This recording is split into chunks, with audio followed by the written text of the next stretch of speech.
कालिका तो कहाँ से विंध्याचली रानी कहाँ से विंध्याचली माई हो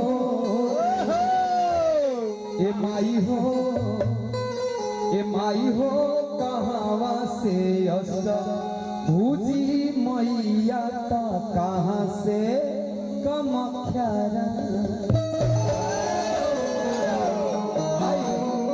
माई हो त कहाँ से भूजी मैया तो कहाँ से कमख्या